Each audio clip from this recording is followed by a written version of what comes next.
Eighth Sunday in Ordinary Time, Cycle C. The community's action in solidarity and Association Jesus Solidarity invite you to listen to the Living Gospel for March 2. Let us then meditate on the Gospel according to Luke chapter 6, verses 39 to 45, with commentary from Father PatxiLoidi in the voice of Chi Liquicia. Proclamation of the Holy Gospel according to St. Luke. Jesus told his disciples a parable. Can a blind person guide a blind person? Will not both fall into a pit? No disciple is superior to the teacher, but when fully trained, every disciple will be like his teacher. Why do you notice the splinter in your brother's eye, but do not perceive the wooden beam in your own? How can you say to your brother, "Brother, let me remove that splinter in your eye," when you do not even notice the wooden beam in your own eye? You hypocrite! Remove the wooden beam from your eye first, then you will see clearly to remove the splinter in your brother's eye. A good tree does not bear rotten fruit, nor does a rotten tree bear good fruit. For every tree is known by its own fruit. For people do not pick figs from thorn bushes, nor do they gather grapes from brambles.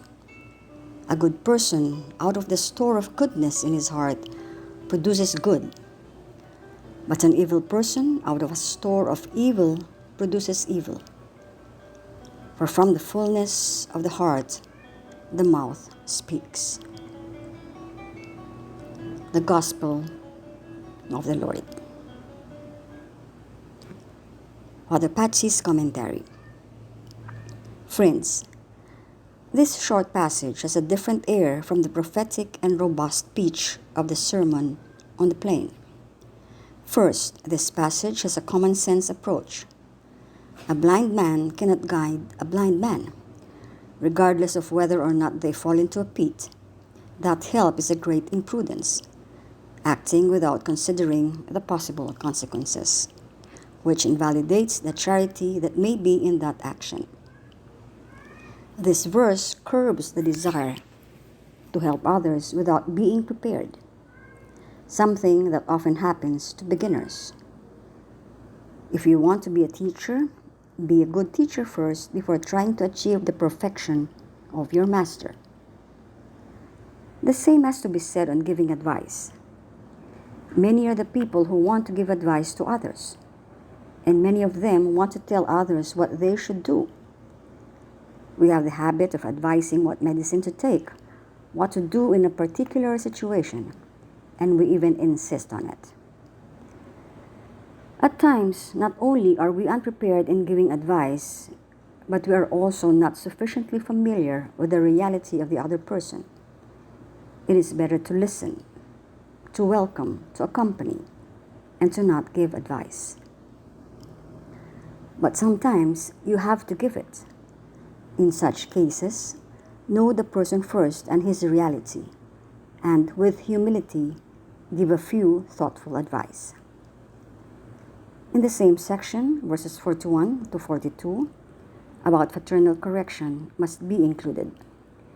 People who have been in a retreat for 2 or 3 days think they are capable of practicing fraternal correction to companions who are more advanced than them in following Jesus.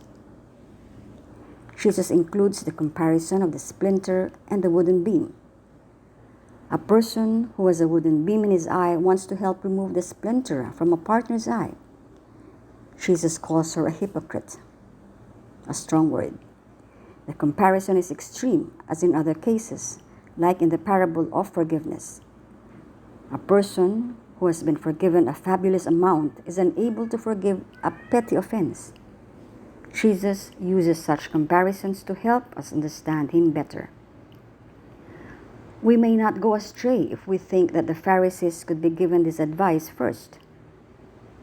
They considered themselves very religious and perfect, and they thought that their superiority gave them the authority to correct others over small stuff.